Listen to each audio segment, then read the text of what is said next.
Today's video, magagawa ako ng ulam ng mga Hapon. Dinner namin ito. May manok ako dito, walang buto. Puro laman iyan.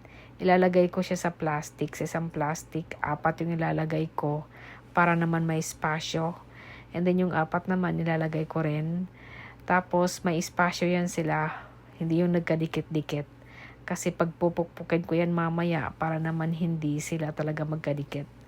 Gamit na gamit ko yung plastic dito pag ito yung niluluto ko or kahit na anong meat pag ito yung ginagawa ko.